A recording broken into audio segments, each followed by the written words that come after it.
Selamat datang di Gereja Kemuliaan Sion.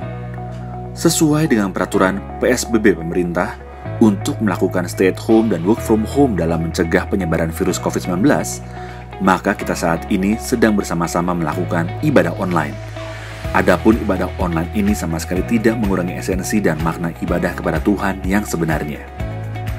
Dalam masa-masa ini, gereja ingin memastikan saudara-saudara sekalian dalam kondisi dan keadaan yang baik dan sehat. Untuk itu, bagi jemaat yang sakit, membutuhkan bantuan atau topangan doa, silahkan menghubungi para leaders atau sekretariat gereja di nomor yang tertera di layar. Mari kita tetap saling memperhatikan dan menjaga satu sama lain dalam kasih. Bagi saudara yang masih tetap harus beraktivitas di luar rumah, mari biasakan mentaati peraturan jaga jarak dan memakai masker dari pemerintah. Mari terus menjaga imunitas tubuh saudara dengan vitamin, istirahat yang cukup, dan menjaga kebersihan. Mari tetap mengingat bahwa kita semua juga kembali ke dalam masa puasa dan doa korporat khusus bagi pemulihan bangsa ini. Agar kita semua juga menjaga persekutuan kita dalam kasih, mari hadiri acara bertemu setiap Jumat jam 7:30 malam melalui Zoom, sambil kita berdoa secara korporat. Mari kita juga saling menguatkan dengan membagikan words of hope kepada sesama jemaat yang membutuhkan, agar kita tetap berpengharapan kuat di dalam Tuhan dalam menghadapi masa-masa penuh tantangan ini. Damai sejahtera menyertai kita semua. Berikut adalah tips mengikuti ibadah secara online. Berkumpul bersama keluarga sebagai satu kesatuan. Jangan teralihkan dengan kegiatan lain. Penyembahan adalah aktivitas keluarga. Ikut terlibat dalam pujian dan penyembahan dengan antusias. Mungkin terasa aneh, namun percayalah kuasa Tuhan ada bagi yang membuka hati. Katakan amin, menyembah bersama, dan catat khotbah. Ambil waktu untuk berdoa setelah ibadah selesai. Mari jadikan rumah kita sebagai rumah ibadah. Selamat beribadah. Salam untuk semua jemaat Tuhan yang mengikuti ibadah online hari ini. Saya percaya bahwa kita semua dalam keadaan sehat dan dalam perlindungan Tuhan. Amin. Hari ini kita akan dilayani oleh Pendeta Bunadi Subrata. Ibadah akan disertai dengan perjamuan kudus. Oleh sebab itu saya mengajak kita semua saudara, mari siapkan hati kita menghampiri tata kasih karunia Tuhan. Dia satu-satunya harapan kita. Haleluya. Satu-satunya kekuatan kita. Kiralaba shikiralaba.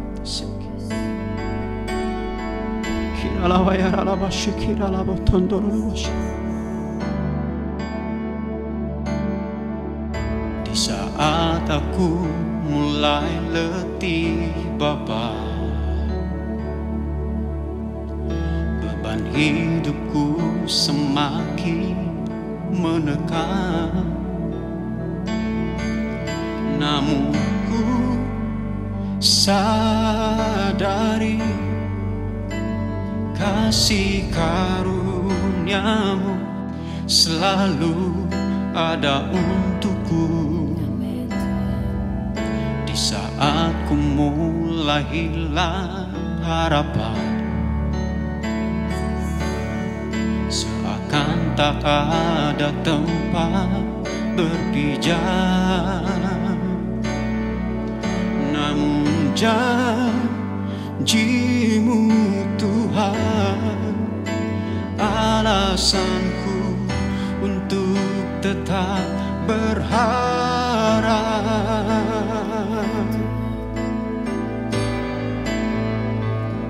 Oh Yesus, Kaulah harapanku, ku kuat sebab Engkau besertaku. Kau cahaya yang menerangi, menghalau segala keraguanku. Oh Yesus, Kaulah harapanku, Kaulah harapanku, ku aman sebab Engkau di pihakku. Kuasa-Mu sanggup memulihkan Yesus, sumber harapanku. Saya mengajak semua jemaat untuk menyanyikan puji dari awal. Haleluya. Di saat aku mulai letih Bapa, beban hidupku semakin menekan, namun ku sadari kasih karuniamu selalu ada untukku. Di saat ku mulai hilang harapan, amin Tuhan, seakan tak ada tempat berpijak, namun janji-Mu Tuhan alasanku untuk tetap berharap.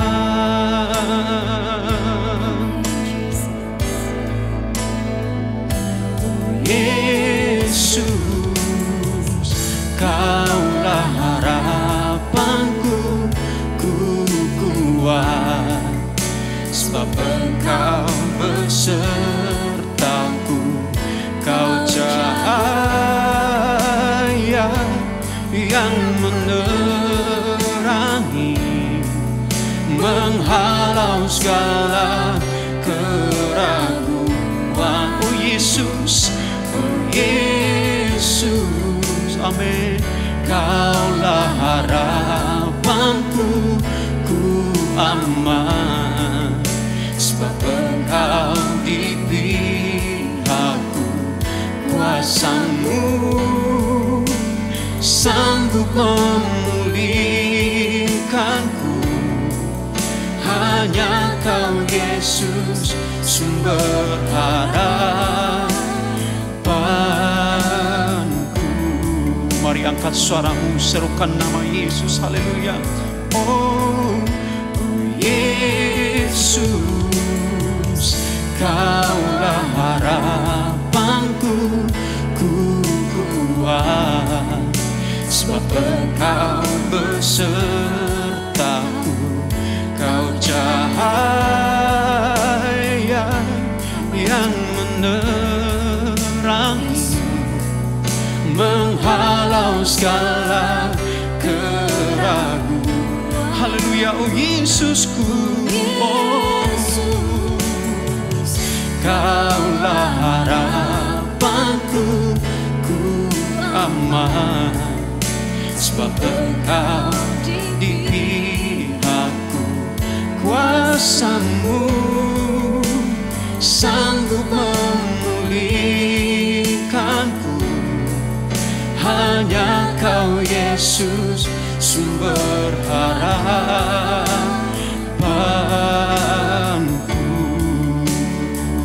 Hanya Kau Yesus, amin. Hanya Kau Yesus, sumber harapanku. Hanya Kau Yesus, oh, hanya Kau Yesus, sumber harapanku.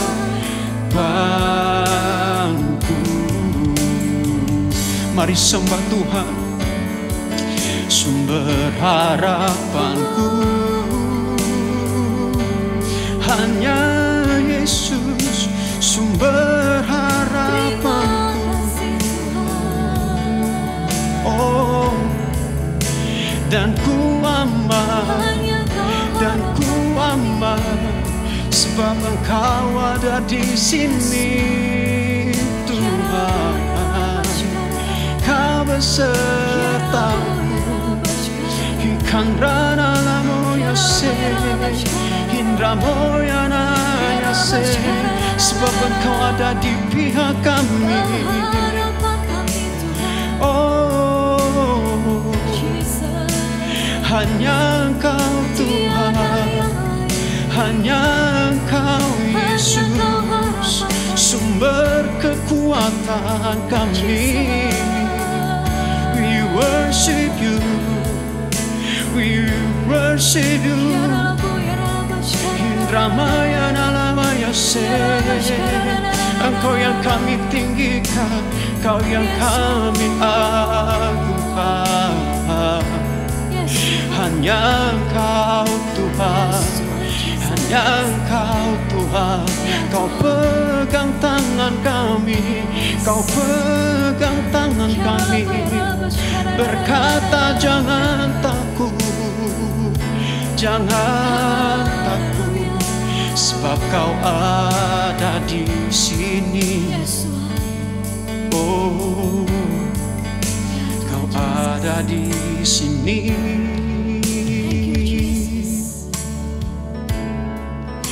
Kau ada di sini, ada bagi kami. Kami mau bersyukur Tuhan.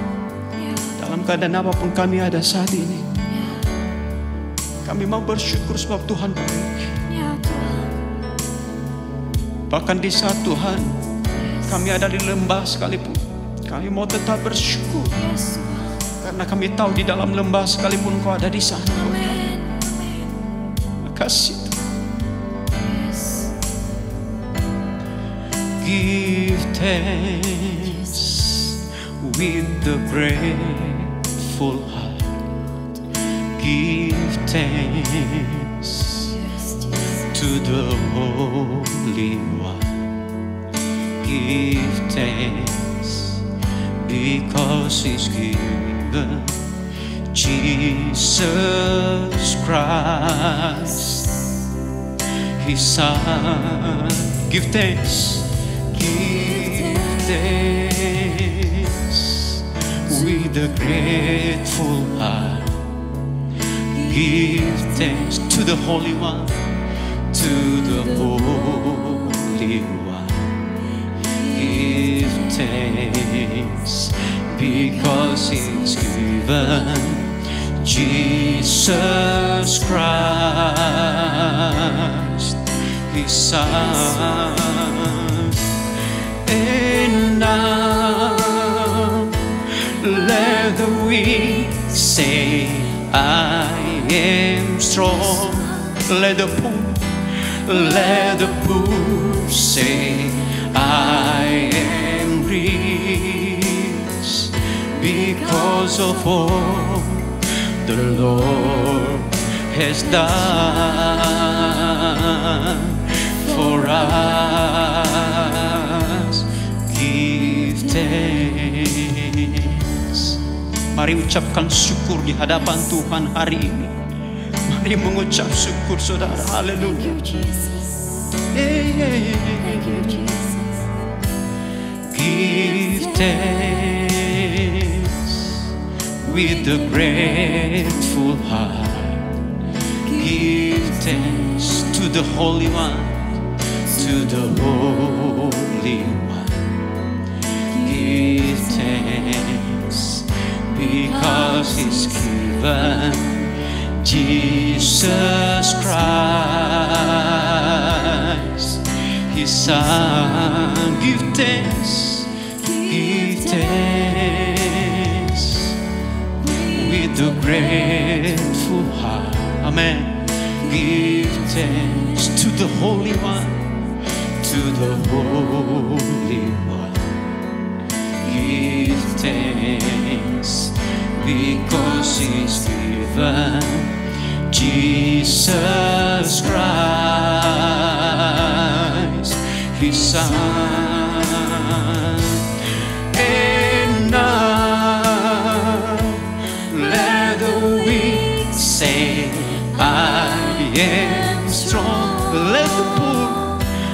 Let the poor say, I am rich because of all the Lord has done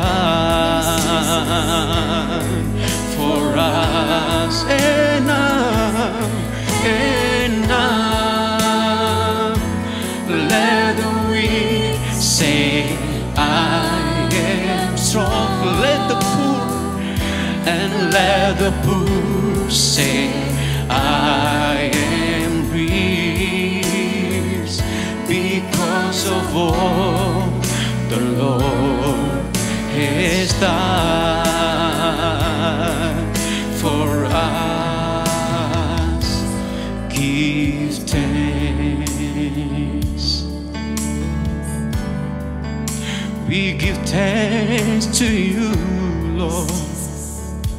Thank you, Jesus. We give thanks with a grateful heart today, Lord.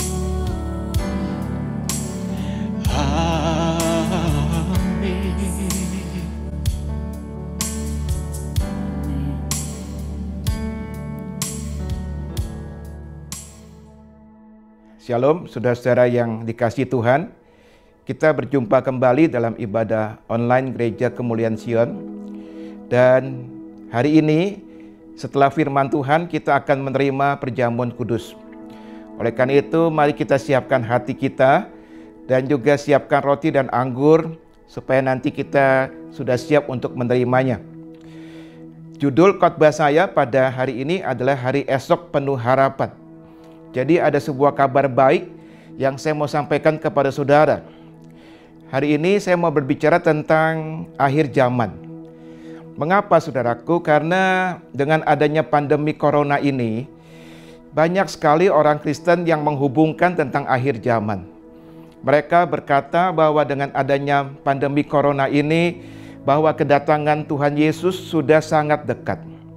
Nah, kita perlu mengerti, Alkitab mengatakan ada beberapa kejadian penting lebih dulu sebelum Tuhan Yesus datang yang kedua kali. Artinya Tuhan Yesus tidak datang begitu saja. Ada kejadian-kejadian penting sebelumnya.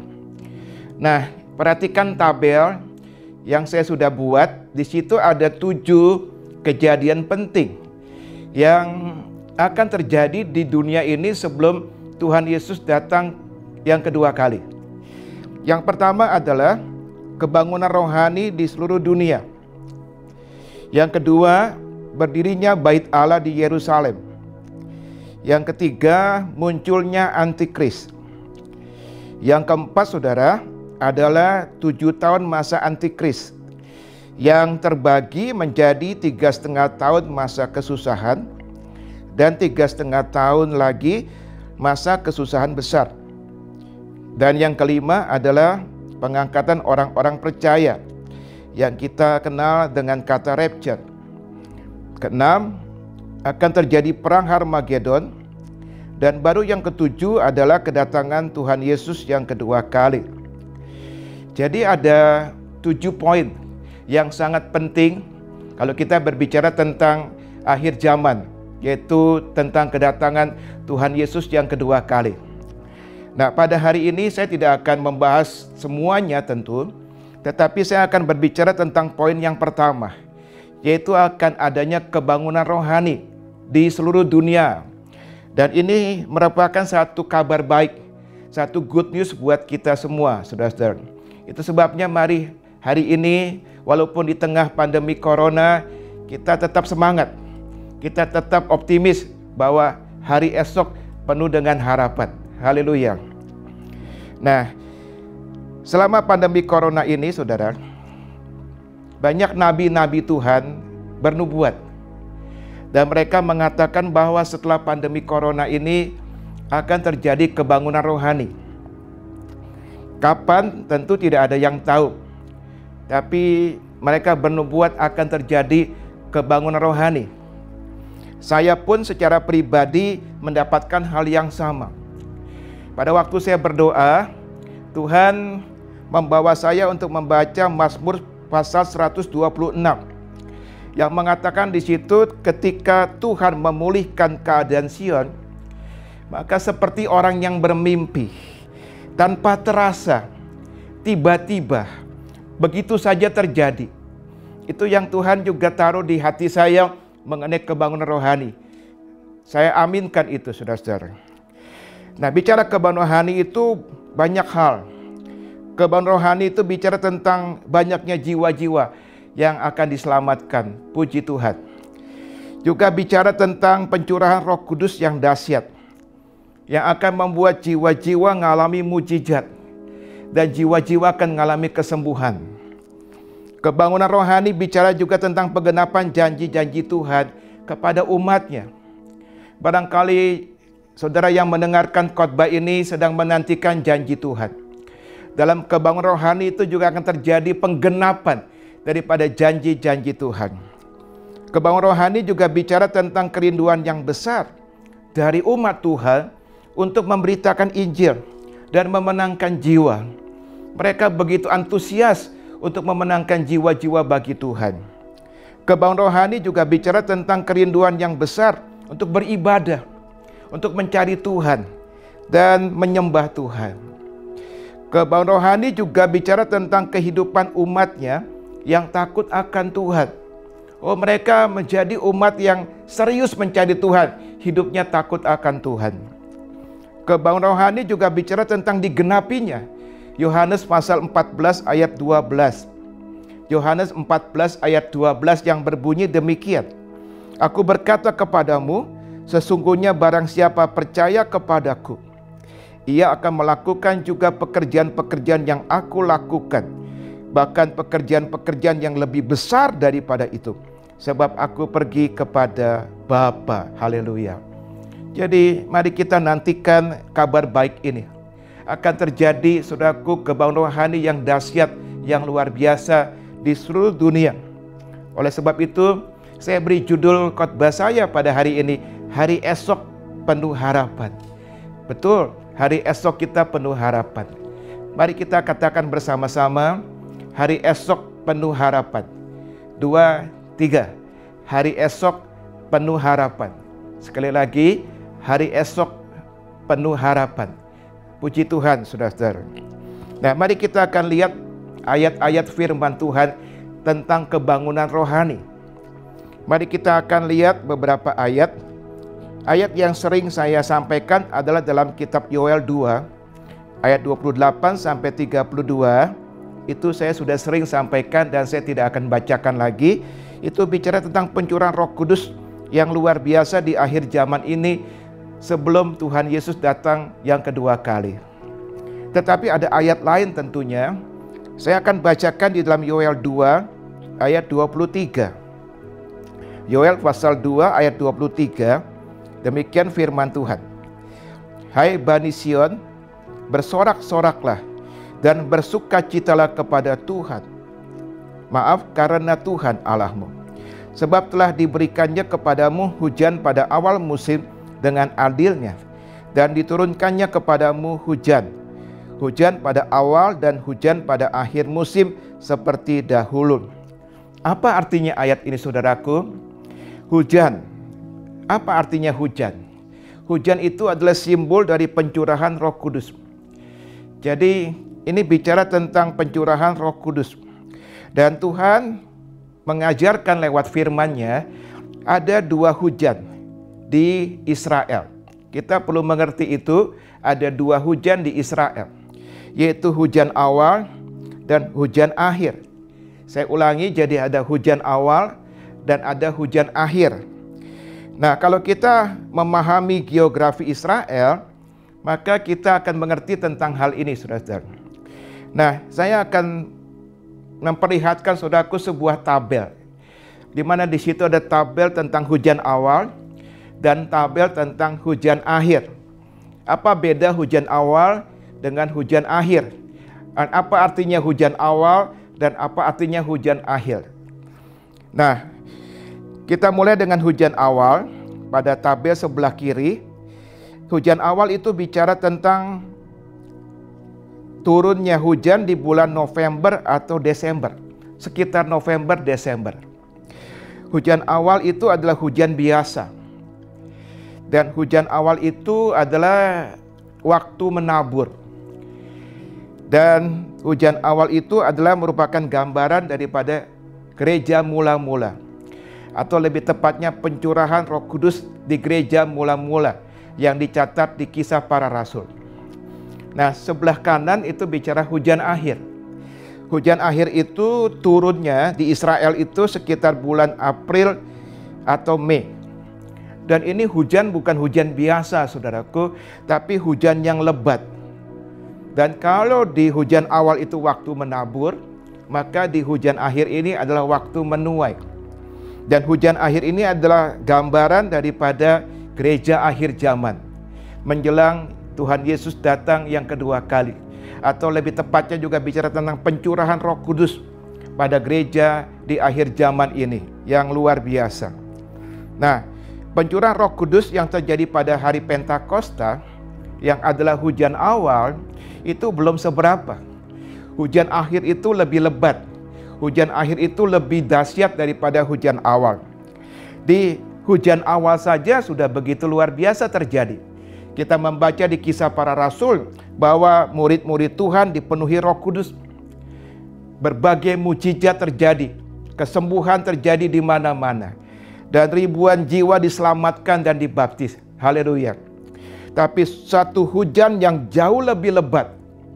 Perhatikan saudaraku, satu hujan yang jauh lebih lebat, yaitu kebangunan rohani yang akan datang, yang ada di depan kita ini, itu akan membuat gereja penuh dengan kemuliaan Tuhan. Haleluya. Mari kita ingin hari ini belajar tentang hal ini, bagaimana ada satu kabar baik di depan kita, saudara-saudara. Matius 24 ayat 14. Matius 24 ayat 14, ini ayat lain tentang kebangunan rohani. Dikatakan, dan Injil kerajaan ini akan diberitakan di seluruh dunia dan menjadi kesaksian bagi semua bangsa. Sesudah itu barulah tiba kesudahannya.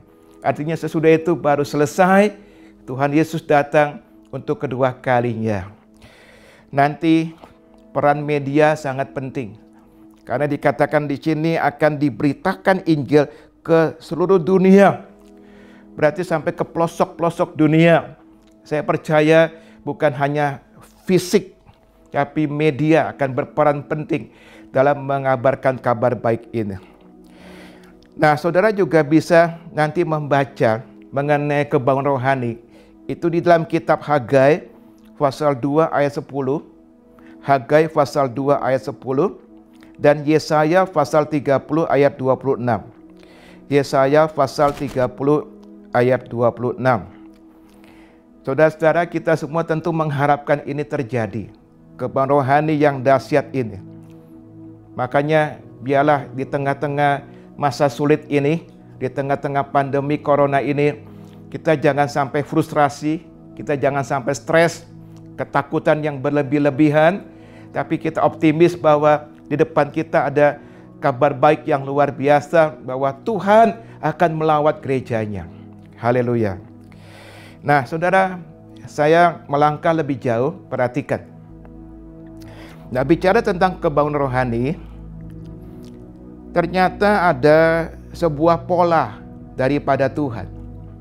Nah, kita mau belajar polanya Tuhan seperti apa.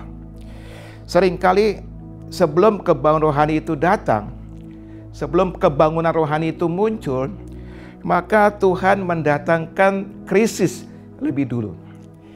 Itu polanya Tuhan. Jadi Tuhan datangkan krisis lebih dulu, baru setelah itu akan ada kebangunan rohani.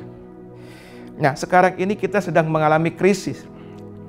Makanya begitu banyak nubuatan-nubuatan yang kita dengar dari nabi-nabinya Tuhan, bahwa setelah ini akan datang kebangunan rohani.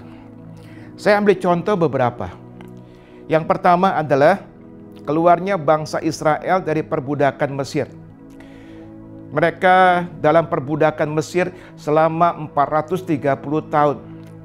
Jadi keluarnya bangsa Israel dari Mesir itu jelas merupakan kebangunan rohani buat mereka. Merupakan sebuah kemenangan besar buat mereka, saudara-saudara. Namun sebelum hal itu terjadi lebih dulu krisis. Terjadi lebih dulu satu kesusahan besar buat mereka. Gara-gara Musa dan Harun, waktu itu mereka menghadap Firaun dan meminta Firaun untuk membebaskan bangsa Israel. Maka Firaun marah, saudara, dan menghukum bangsa Israel. Kalau sebelumnya mereka membuat batu bata, jeraminya diberikan oleh orang Mesir. Tapi gara-gara ini maka Firaun marah. Dia berkata bahwa jangan lagi berikan jerami kepada orang Israel. Mereka yang harus mencarinya sendiri. Dan mereka harus membuat batu bata, tidak boleh kurang. Itu merupakan tekanan yang luar biasa. Penderitaan yang luar biasa. Tapi setelah itu, maka terjadi kemenangan besar bagi mereka, yaitu mereka keluar dari perbudakan Mesir. Puji Tuhan. Nah, yang kedua, kebangunan rohani gereja mula-mula yang dicatat di Kisah Para Rasul, itu terjadi pada masa kesusahan, saudara. Atau lebih tepatnya masa aniaya. Dalam zaman Kekaisaran Romawi, ada sebuah kisah bagaimana kaisar yang bernama Kaisar Nero itu begitu kejamnya sampai mengadu orang-orang Kristen dengan binatang buas. Jadi saking kejamnya dia. Atau orang-orang Kristen digantungkan di tiang-tiang lalu dibakar sebagai api penerangan. Jadi mereka ada dalam masa-masa aniaya. Tetapi justru di saat itulah revival terjadi. Kebangunan rohani terjadi. Gereja mula-mula dilawat Tuhan secara luar biasa. Saudara-saudara yang saya kasihi, pada abad ke-16. Kalau kita mempelajari sejarah gereja pada abad yang ke-16, itu adalah suatu masa kegelapan rohani yang besar bagi kekristenan. Dan Tuhan kemudian mendatangkan kebangunan rohani melalui satu gerakan yang terkenal, yaitu gerakan reformasi yang dipimpin oleh Martin Luther. Kalau kita baca sejarah gereja, maka api Tuhan menjalar luar biasa ke seluruh Eropa. Nah, demikian juga saat ini, saudara. Demikian juga saat ini, ya. Tuhan mengizinkan krisis pandemi corona ini di seluruh dunia. Tahukah saudaraku, ini persiapan untuk kebangunan rohani yang akan muncul, yang akan datang. Terus terang, belum pernah selama saya hidup, saya melihat krisis di dunia yang sifatnya sangat masif seperti sekarang ini. Belum pernah, saudaraku. Pandemi corona ini sudah menyebar ke lebih dari 200 negara. Menyebabkan lebih kurang 3 juta penduduk terinfeksi. Itu satu musibah, satu penderitaan yang luar biasa di dunia ini. Dampaknya bukan hanya soal penyakit, saudara. Saya perhatikan sekarang ini yang mengerikan adalah dampak ekonominya. Perekonomian dunia ini sudah mengalami kontraksi begitu tajam. Tingkat pertumbuhan ekonomi negara-negara di dunia termasuk Indonesia itu turun begitu tajam. Bahkan di beberapa negara, saudaraku, sudah minus. Belum lagi bicara PHK, bicara tingkat pengangguran yang begitu meningkat tajam. Jadi ini satu peristiwa krisis yang luar biasa yang terjadi di muka bumi ini. Nah, pertanyaannya adalah, saudara-saudara, apakah tujuan Tuhan mengizinkan krisis ini terjadi? Apa sih tujuan Tuhan mendatangkan krisis ini? Ada 2 yang saya mau bagi untuk saudara, yang saya mau share untuk saudara pada hari ini. Yang pertama adalah agar umat Tuhan bertobat. Agar anak-anak Tuhan bertobat. Sebab ciri utama daripada kebangunan rohani itu adalah kesadaran akan dosa. Itu ciri utama kalau kita pelajari di sejarah gereja. Cirinya adalah kesadaran akan dosa. Sampai anak-anak Tuhan itu begitu membutuhkan Tuhan untuk melawat mereka. Hari-hari ini kita mesti ada itu, kesadaran akan dosa. Supaya Tuhan melawat kita, melawat bangsa kita, dan melawat dunia ini. Dalam 2 Tawarikh 15 ayat 4, saudara. 2 Tawarikh 15 ayat 4 demikian. Tetapi dalam kesesakan mereka berbalik kepada Tuhan, Allah orang Israel. Mereka mencarinya dan ia berkenan ditemui mereka. Ayat yang indah, bukan? Saya ulangi, tetapi dalam kesesakan mereka berbalik kepada Tuhan, Allah orang Israel. Mereka mencarinya dan ia berkenan ditemui oleh mereka. Di sini Tuhan mendatangkan kesesakan. Tuhan mendatangkan krisis. Tuhan izinkan krisis terjadi seperti saat ini.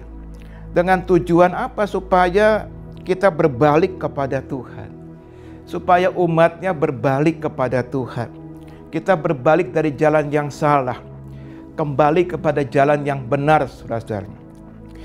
Banyak orang percaya hari-hari ini hidupnya sudah begitu dipengaruhi oleh nilai-nilai dunia ini, sehingga mereka hidupnya di dalam dosa.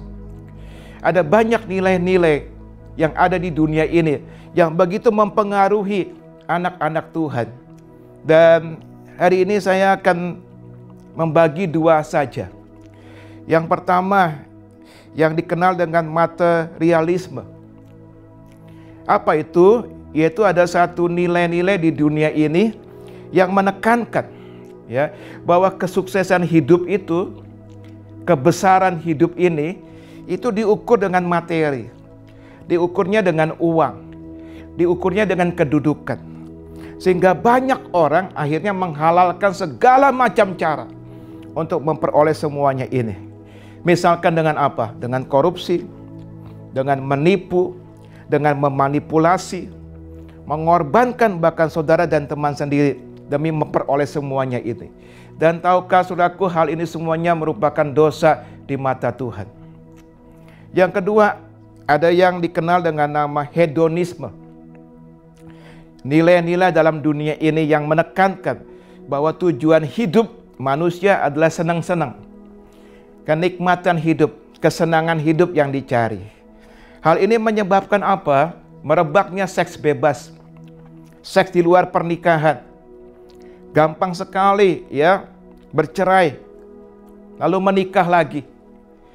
Pernikahan sesama jenis merebak di mana-mana. Pesta pora, narkoba, judi, mabuk-mabukan dan sebagainya. Semuanya ini dicari karena dianggap ini yang menyenangkan hidup, yang membawa kenikmatan buat kehidupan. Dan tahukah saudaraku, semuanya ini merupakan dosa di mata Tuhan. Dan yang menyedihkan adalah bahwa banyak orang-orang yang percaya, orang-orang yang tahu firman Tuhan, orang-orang yang ke gereja, mereka pun bukannya menjauhi semua ini, tapi malah mengikutinya, tapi malah justru mempraktekannya. Oleh karena itu, saudaraku, kita sebagai anak-anak Tuhan, dalam krisis pandemi corona ini, Tuhan ingatkan dalam kasih-Nya untuk kita bertobat, untuk kita kembali kepada Tuhan, berbalik dari jalan-jalan yang salah, berbalik dari jalan-jalan yang jahat, merendahkan diri dan berdoa. Maka Tuhan mendengar doa kita dari sorga, dan Dia memulihkan kita, dan Dia memulihkan negeri kita. Mari saudaraku, saya akan perlihatkan beberapa ayat firman Tuhan tentang pertobatan. Mari kita akan lihat saudara ya, tentang pertobatan, pentingnya pertobatan. Sebelum kita mengalami revival, sebelum kita mengalami kebangunan rohani yang dahsyat itu. Yosua pasal 5 ayat 1 sampai 3. Yosua pasal 5 ayat 1 sampai 3 demikian. Karena semua raja orang Amori di sebelah barat sungai Yordan dan semua raja orang Kanaan di tepi laut mendengar bahwa Tuhan telah mengeringkan air sungai Yordan di depan orang Israel sampai mereka dapat menyeberang, tawalah hati mereka dan hilanglah semangat mereka menghadapi orang Israel itu. Pada waktu itu berfirmanlah Tuhan kepada Yosua, buatlah pisau dari batu dan sunatlah lagi orang Israel itu untuk kedua kalinya. Lalu Yosua membuat pisau dari batu dan disunatnyalah orang Israel itu di bukit kulit katan. Perhatikan sebuah cerita kisah tentang Yosua. Dalam pasal 5 ini terjadi ketika Tuhan baru saja selesai mengeringkan sungai Yordan. Dan bangsa Israel kemudian menyeberang sungai Yordan memasuki tanah Kanaan. Dan pada saat itu bangsa Israel sedang bersiap untuk merebut Yeriko. Nah, peristiwa runtuhnya Yeriko, saudaraku, itu sebuah kemenangan besar. Boleh dikatakan itu sebuah kebangunan rohani buat orang Israel. Tetapi menarik kalau kita memperhatikan ini dari kisah ini, ternyata sebelum bangsa Israel merebut Yeriko, Tuhan enggak langsung suruh mereka merebut Yeriko. Padahal bangsa Israel sudah siap-siap mau merebut Yeriko. Tapi Tuhan menyuruh Yosua untuk menyunat bangsa Israel. Nah, bagi kita orang Kristen, sunat tentu bukan berarti sunat secara fisik, tapi berarti sunat hati. Apa pengertian sunat hati? Dalam Perjanjian Baru kita belajar pengertian hati yang disunat adalah hati yang bertobat. Hati yang disunat adalah hati yang bertobat. Artinya apa? Artinya sebelum Yeriko diberikan Tuhan kepada bangsa Israel, maka bangsa Israel harus menyunat diri mereka dulu. Sama juga dengan kita, sebelum revival itu Tuhan berikan kepada kita, maka kita sebagai anak-anak Tuhan, kita perlu bertobat lebih dulu. Ada satu ayat lagi yang saya membaca ini, saya lihat sangat relevan dengan keadaan sekarang. Saya akan bacakan untuk saudara dalam Yeremia 24 ayat 5 sampai dengan ayat yang ke-7. Yeremia 24 ayat 5 sampai 7 demikian. Beginilah firman Tuhan Allah Israel, sama seperti buah ara yang baik ini, demikianlah aku akan memperhatikan untuk kebaikan orang-orang Yehuda yang kubawa dari tempat ini ke dalam pembuangan, ke negeri orang-orang Kasdim. Maka aku akan mengarahkan mataku kepada mereka untuk kebaikan mereka, dan aku akan membawa mereka kembali ke negeri ini. Aku akan membangun mereka, bukan meruntuhkannya. Aku akan menanam, bukan mencabutnya. Aku akan memberi mereka satu hati untuk mengenal aku, yaitu bahwa akulah Tuhan. Mereka akan menjadi umatku, dan aku ini menjadi Allah mereka. Sebab mereka akan bertobat kepadaku dengan segenap hatinya. Haleluya. Ini firman Tuhan yang sangat relevan dengan keadaan kita. Ini firman yang ditujukan kepada orang-orang Yehuda yang ada dalam pembuangan di Babel. Perhatikan kata pembuangan. Kata pembuangan ditulis dalam bahasa Inggrisnya captivity, yang artinya juga tahanan.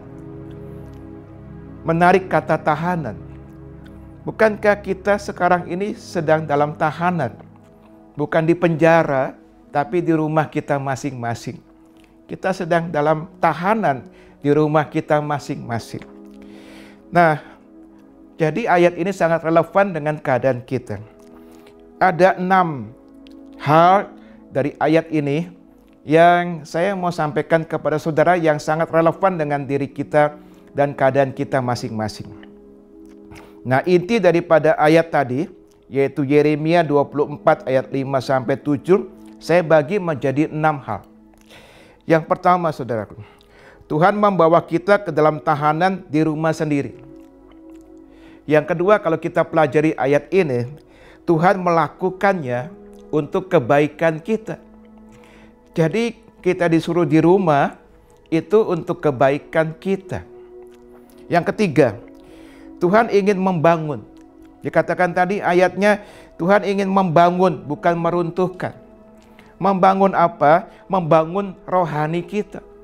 Jadi ketika kita di rumah, Tuhan berikan kesempatan supaya rohani kita terbangun. Lewat kita membaca firman, merenungkan firman, berdoa, menyembah Tuhan, masuk ke hadiratnya Tuhan. Kemudian yang keempat, Tuhan dikatakan di sini menanam, bukan mencabut. Menanam apa? Menanam benih firman Tuhan. Hari-hari ini ketika kita ada di rumah, itu hari-hari di mana kita bisa menerima pewahyuan firman Tuhan yang belum pernah dibukakan selama ini. Saat itulah kita dibukakan. Yang kelima, saudara-saudara. Yang kelima, Tuhan ingin memberikan kepada kita hati yang mengenal Dia. Oh, haleluya. Dikatakan di sini bahwa aku akan memberi mereka suatu hati untuk mengenal aku. Hati yang mengenal Tuhan itu anugerah yang besar. Kalau saudara tidak diberikan oleh Tuhan hati untuk mengenal Tuhan, kita nggak mungkin bisa mengenal Tuhan. Dan yang keenam adalah Tuhan ingin kita bertobat dengan segenap hati. Dikatakan di dalam ayat tadi bahwa mereka akan menjadi umatku dan aku ini akan menjadi Allah mereka, sebab mereka akan bertobat kepadaku dengan segenap hati.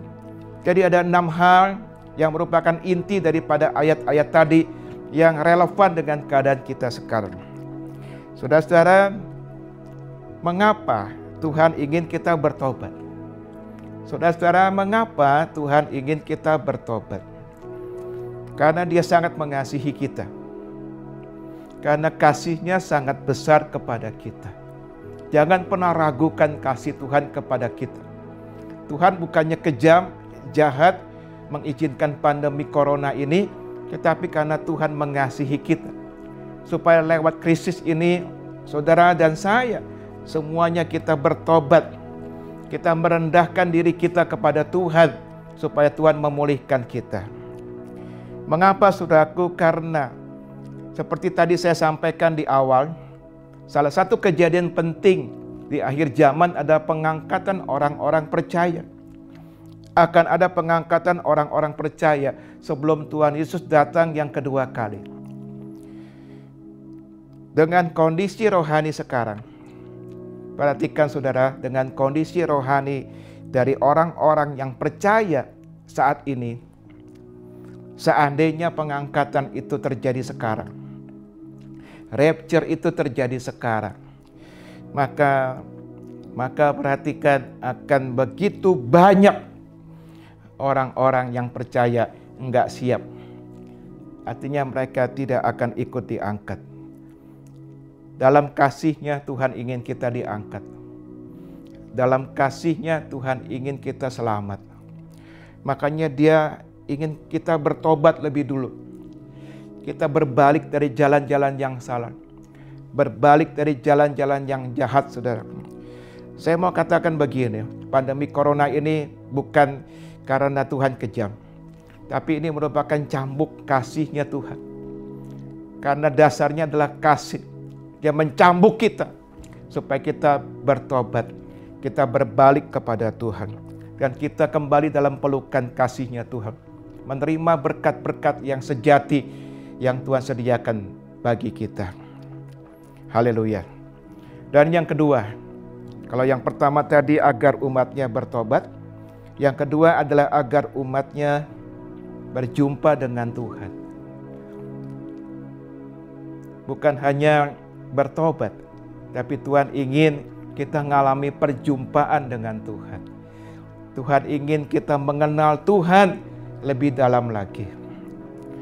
Ayub pernah mengalami krisis yang luar biasa dalam hidupnya, saudaraku. Luar biasa, ya.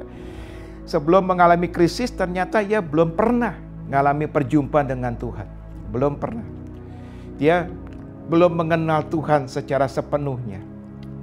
Bahkan kalau kita baca dalam Ayub 34 ayat 5, Ayub 34 ayat 5, dikatakan di situ, karena Ayub berkata, aku benar, tetapi Allah mengambil hakku. Ada orang merasa lebih benar dari Allah. Nah, orang itu bernama Ayub. Dia berkata, aku benar, tapi Allah mengambil hakku. Kenapa? Karena dia belum mengalami perjumpaan dengan Tuhan. Dia belum kenal siapa Tuhan sesungguhnya. Tapi setelah dia mengalami krisis yang luar biasa, anak-anaknya meninggal, dia sakit, hartanya habis, dan seterusnya, maka dia berjumpa dengan Tuhan. Dia berjumpa dengan Tuhan. Dia mengalami perjumpaan pribadi dengan Tuhan, dan dia mengenal siapa Tuhan yang dia sembah. Dia berkata dalam Ayub 42 ayat 5 dan 6. Ayub 42 ayat 5 dan 6 demikian. Hanya dari kata orang saja aku mendengar tentang engkau. Rupanya dulu Ayub itu cuma dengar dari orang tentang Tuhan. Tetapi sekarang mataku sendiri memandang engkau. Oleh sebab itu aku mencabut perkataanku dan dengan menyesal aku duduk dalam debu dan abu. Dan haleluya, setelah itu Ayub diberkati Tuhan luar biasa. Satu ayat lagi saudaraku di dalam Yesaya pasal 6 ayat 1. Yesaya pasal 6 ayat 1, demikian firman Tuhan. Dalam tahun matinya Raja Uzia, aku melihat Tuhan duduk di atas tahta yang tinggi dan menjulang, dan ujung jubahnya memenuhi bait suci. Perhatikan ada kata begini, dalam tahun matinya Raja Uzia, aku melihat Tuhan. Jadi dalam krisis, yaitu matinya Raja Uzia, justru Yesaya melihat Tuhan. Justru Yesaya berjumpa dengan Tuhan. Krisis pandemi corona ini mungkin sudah membuat banyak hal. Usaha kita rugi, bagi pebisnis, saudara mengalami kerugian yang besar. Bagi karyawan, saudara mungkin ada yang kena PHK, atau mungkin gaji saudara dipotong, atau malah kehilangan pekerjaan sama sekali dan tidak akan kembali lagi bisa bekerja, dan seterusnya. Kehilangan penghasilan kita bagi mungkin yang berdagang, kita mungkin ada yang kehilangan kesehatan, dan sebagainya. Tapi mari kita lihat ayat ini, justru dalam krisis Yesaya melihat Tuhan. Mari hari ini juga ketika kita mengalami krisis seperti ini, kita bisa mengalami berjumpa dengan Tuhan. Kita bisa mengalami kenal Tuhan lebih jauh. Oleh sebab itu, saudaraku, saya percaya krisis ini bukan untuk menghancurkan kita. Justru krisis ini adalah positif supaya kita benar-benar lebih kenal siapa Tuhan yang kita sembah.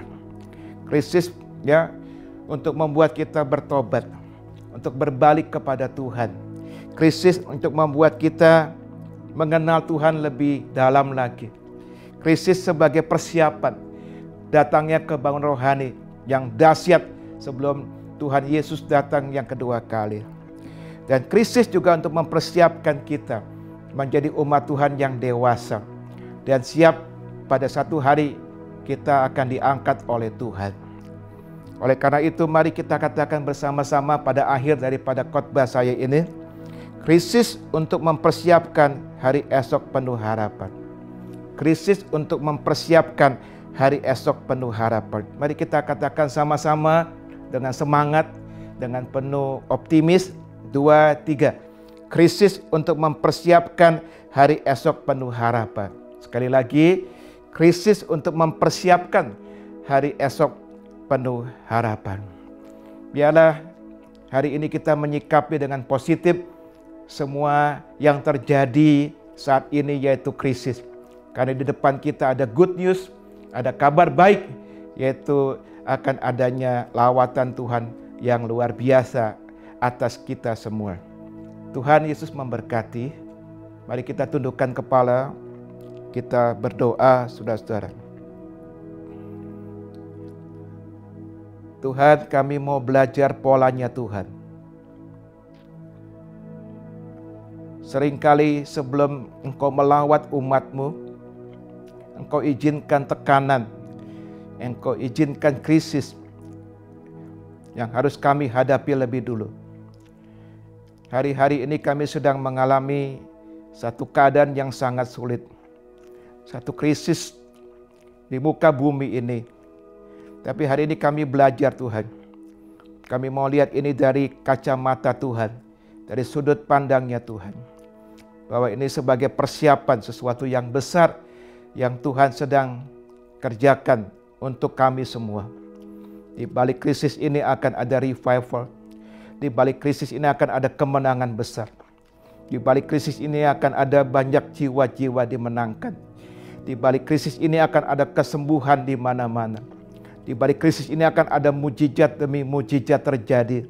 Di balik krisis ini akan ada penggenapan janji-janji Tuhan atas kami Tuhan. Oleh sebab itu Tuhan, hari ini kami mau sikapi dengan benar.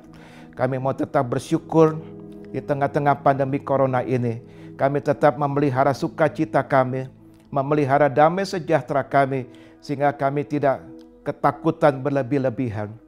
Tuhan, sekali lagi Engkau menumpangkan tangan atas setiap umat-Mu yang mendengarkan khotbah ini dimanapun mereka berada.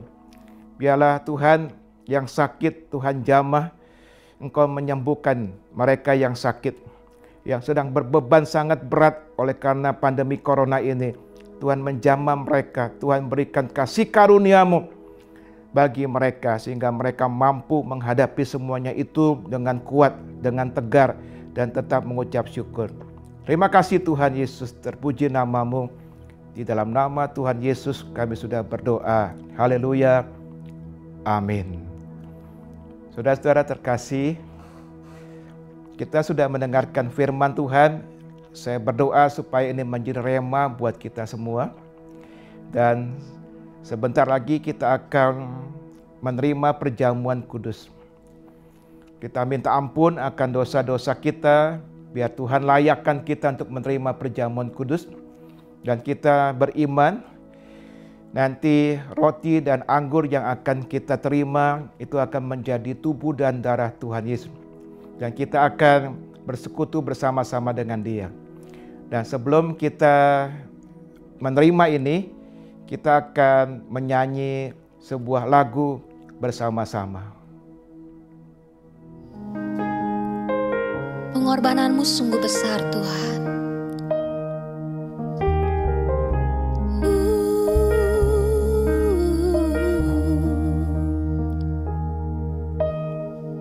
Telah kulihat bukti kasih-Mu,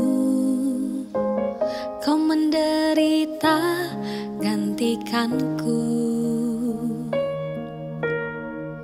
Dengan darah-Mu Kau selamatkanku, kini ku hidup menyenangkan-Mu. Telah kulihat bukti kasih-Mu, Kau menderita gantikanku. Dengan darah-Mu Kau selamatkanku, kini ku hidup menyenangkan-Mu.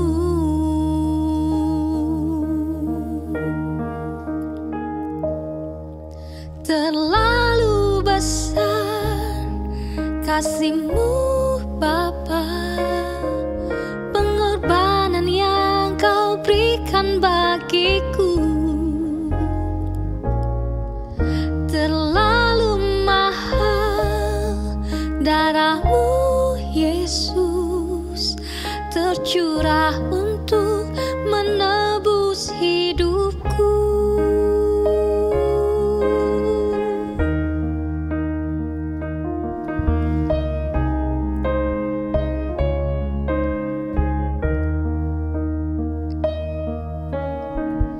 Telah kulihat bukti kasih-Mu, Kau menderita gantikanku. Dengan darah-Mu Kau selamatkanku, kini ku hidup menyenangkan-Mu. Terlalu besar kasih-Mu Bapa, pengorbanan yang Kau berikan bagiku.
kasih Tuhan.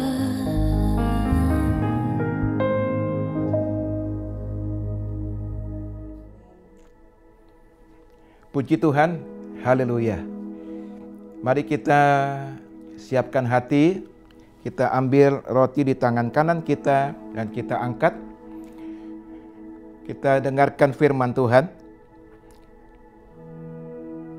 Sebab apa yang telah kuteruskan kepadamu, telah aku terima dari Tuhan, yaitu bahwa Tuhan Yesus pada malam waktu ia diserahkan mengambil roti, dan sesudah itu ia mengucap syukur atasnya, memecah-mecahkannya dan berkata, inilah tubuhku yang diserahkan bagi kamu.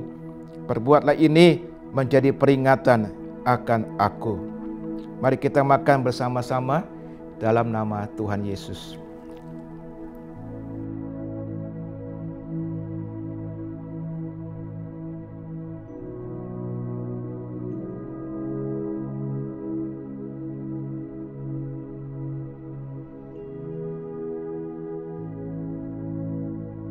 Kita angkat cawan di tangan kanan.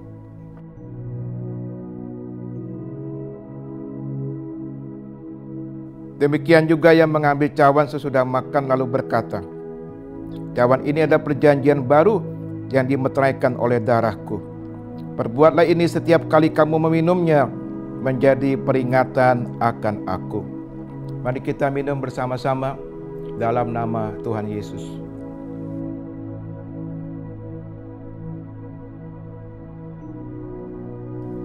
Saudara-saudara semua, mari kita mengangkat tangan. Kami bersyukur kepada Tuhan. Kami baru saja menerima tubuh dan darah-Mu. Terima kasih Tuhan. Kami sudah bersekutu dengan Engkau. Kami percaya darah-Mu melindungi kami. Ada perlindungan supranatural, perlindungan yang luar biasa dari Tuhan, melindungi kami semua dari pandemi corona ini. Darah Yesus menyembuhkan kami. Kepada umat-Mu yang mendengarkan khotbah ini yang sedang sakit, atau ada anggota keluarga mereka yang sedang sakit, biarlah dengan iman kami berkata bahwa darah-Mu menyembuhkan kami. Bilur-bilur-Mu menyembuhkan kami Tuhan. Terima kasih Tuhan. Kami optimis memandang hari esok, karena Engkau sudah mati bagi kami, menebus kami, dan Engkau sudah bangkit. Engkau adalah Tuhan yang hidup. Dan sekarang Engkau sedang mempersiapkan saat-saat penting dalam hidup kami, yaitu sebuah kebangunan rohani yang luar biasa yang ada di depan kami. Oleh karena itu, biarlah Tuhan sebagai anak-anak Tuhan, hari ini Tuhan sekali lagi kami mau bertobat. Kami mau berbalik dari jalan-jalan kami yang salah dan yang jahat, supaya dari surga Engkau mendengar doa kami, dan Engkau memulihkan kami, dan bahkan memulihkan negeri kami Indonesia, bahkan negeri kami dan negara-negara lain di dunia ini, semua dilawat oleh Tuhan. Terima kasih Tuhan, terpuji nama-Mu, di dalam nama Tuhan Yesus. Haleluya, amin. Haleluya, haleluya. Saudara, saya percaya bahwa firman Tuhan yang barusan kita dengar menguatkan kita bahwa hanya satu-satunya Tuhan yang jadi harapan kita. Amin. Virus corona ini boleh mewabah, boleh membuat hati kita mungkin gentar, tetapi saya mau kasih tahu bahwa Allah yang ada dalam kita lebih besar dari virus corona. Kita tetap tenang dalam lindungannya. Amin, saudara. Haleluya. Kita mau meresponi kebenaran firman Tuhan dengan sebuah pujian. Haleluya Tuhan.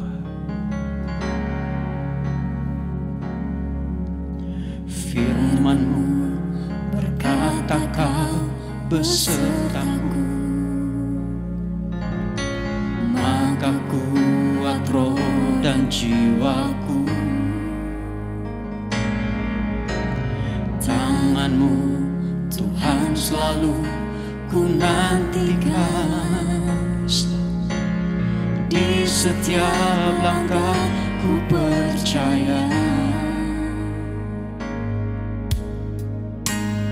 Firman-Mu berkata Kau besertaku, maka kuat rohku, maka kuat roh dan jiwaku. Tangan-Mu Tuhan selalu ku nantikan. Amin.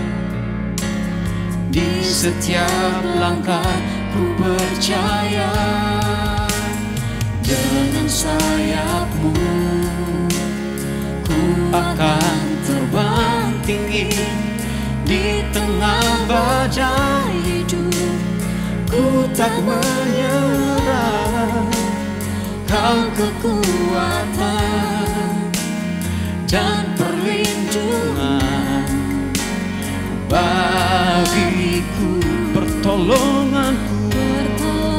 Oh, di tempat maha tinggi ku mengangkat tanganku, aku berserah. Kau ku nantikan, Kau yang ku sembah, Yesusku, Rajaku. Mari angkat suaramu, katakan dengan sayap-Mu, dengan sayap-Mu ku akan terbang tinggi. Di tengah badai hidup ku tak menyerah. Kau kekuatan dan perlindungan bagiku, pertolonganku. Di tempat maha tinggi ku mengangkat tanganku, aku berserah. Kau ku nantikan, Kau yang ku sembah, Yesusku, Rajaku. Mari dengan iman katakan, dengan sayap-Mu, dengan sayap-Mu ku akan terbang tinggi. Di tengah badai hidup ku tak menyerah. Yes, Lord. Kau kekuatan, Amen.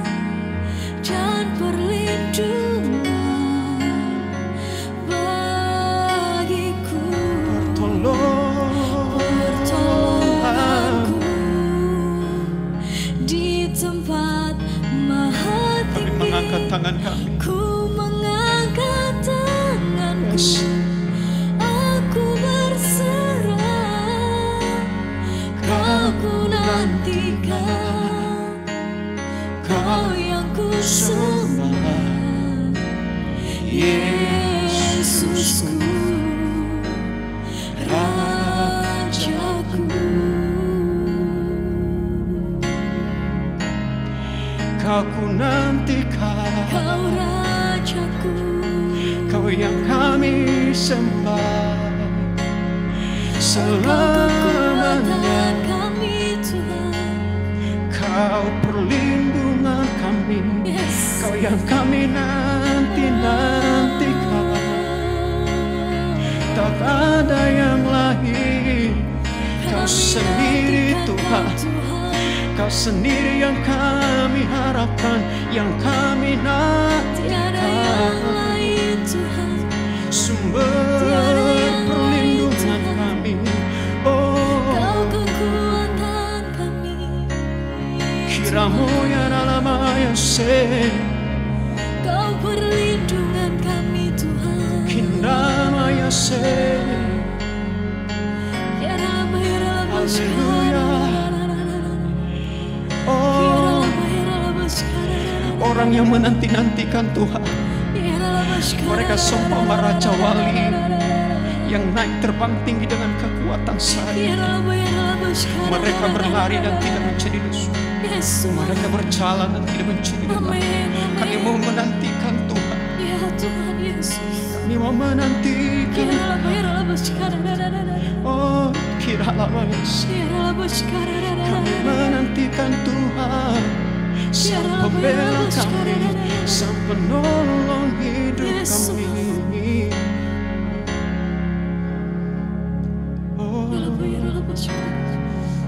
Mari siapkan hatimu untuk berdoa buat bangsa kita, saudara. Bangsa kita membutuhkan doa-doa kita. Hanya merendahkan diri, tanam lutut di hadapan Tuhan, mohon belas kasihan Tuhan. Ya Tuhan Yesus. Ada kuasa dalam doa-doa Amin, amin, yang bisa mengubahkan negeri kita. amin Tuhan. Amin. Bagi Tuhan tak ada yang mustahil. Ya Tuhan. Bagi Tuhan tak ada yang tak Ini iman mungkin. kami Tuhan. Mujizatnya Yes. disediakan bagiku. Amin. Ku diangkat dan dipulihkannya. Yes, Jesus. Mari dengan segenap hati semua jemaat angkat suaramu, katakan bagi Tuhan Bagi Tuhan tak ada yang mustahil. buat bangsa kita. Bagi Tuhan Tak ada yang tak mungkin. Mujizatnya, mujizatnya amin, disediakan bagiku. Ku diangkat dan dipulihkannya. Sekali lagi bagi Tuhan bagi Tuhan tak ada yang mustahil. bagi Tuhan, Bagi Tuhan amin, tak ada yang tak mungkin. Mujizatnya disediakan bagiku. Ku diangkat dan dipulihkannya. Mujizatnya disediakan bagiku. Amin. Ku diangkat dan dipulihkannya. Mujizatnya disediakan bagiku. Amin.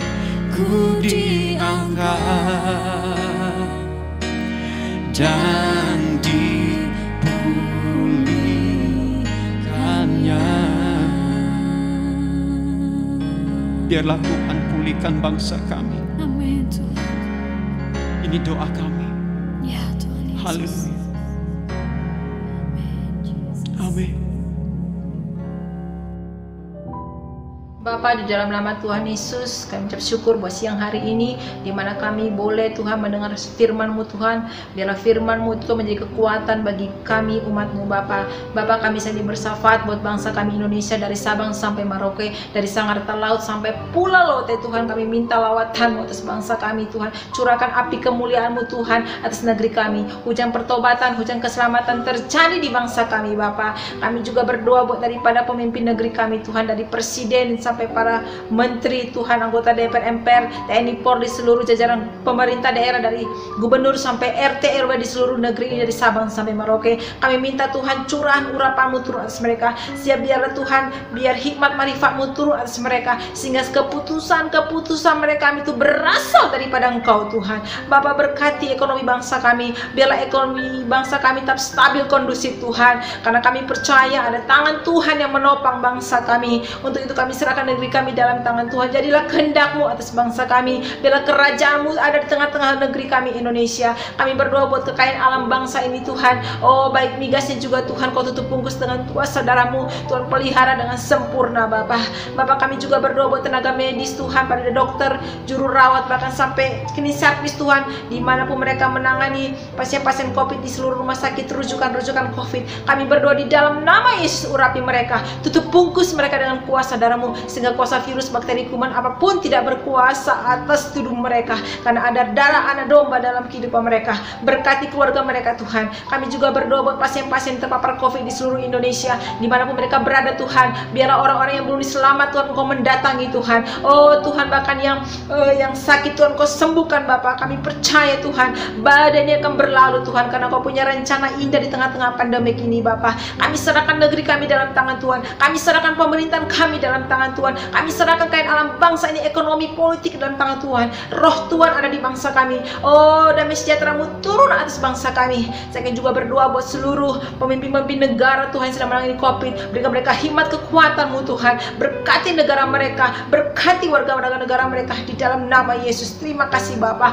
Kami juga Tuhan berdoa Tuhan buat keluarga kami dimanapun berada, keluarga besar GKS, dari pemimpin Pak Gembala dan keluarga, dan tutup bungkus dengan kuasa darah-Mu. Para leaders Kordep Tuhan, Kau berkati, lindungi jemaat Tuhan, Kau jaga, melindungi, Kau berkati. Bahkan anak sekolah minggu, guru sekolah minggu, Kau berkati di dalam nama Yesus. Anak-anak Iyo Tuhan dalam perlindungan-Mu. Kami juga berdoa buat daerah tempat kami tinggal Tuhan. Oh, atmosfer di daerah kami ke Tuhan, kami Tuhan mau serahkan dalam tangan Tuhan. Segala roh kemaut, roh ketakutan Tuhan, roh kematian kami cabut dalam nama Yesus. Biar darah anak domba itu ada di pintu-pintu rumah anak-Mu Tuhan. Di lingkungan kami ada tanda anak darah domba Tuhan, sehingga roh ketakutan tidak ada pada kami, tapi Tuhan roh-Mu yang ada di tempat kami tinggal Bapa. Kami serahkan kuasa Salomo atas tempat kami tinggal Tuhan. Engkau pelihara kami, tutup bungkus kami dengan kuasa darah-Mu. Terima kasih Bapa, terima kasih. Kami percaya kami Tuhan kuat dalam tangan Tuhan. Kami Tuhan bisa berjuang karena ada Yesus dalam tangan Tuhan. Terlebih-lebih kami percaya bangsa kami bangsa yang kuat, bangsa yang besar, karena ada roh Tuhan di bangsa kami. Bangsa kami mampu berjuang Tuhan, karena ada darah anak domba, karena ada Yesus di bangsa kami. Terima kasih Bapa. Ini doa kami kepadamu Tuhan. Kami alaskan di dalam nama Tuhan Yesus. Kami berdoa dan mengucap syukur. Haleluya. Amin. Saudara-saudaraku, kita sudah tiba di akhir daripada ibadah online kita hari ini, dan kita mau terima berkat dari Tuhan. Mari kita tundukkan kepala, arahkan hati kita kepada Tuhan, dan kita angkat kedua tangan kita.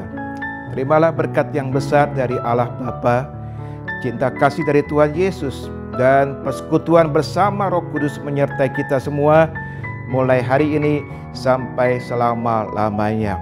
Haleluya. Amin. Saudaraku, sampai bertemu kembali dalam ibadah online berikutnya. Tuhan memberkati.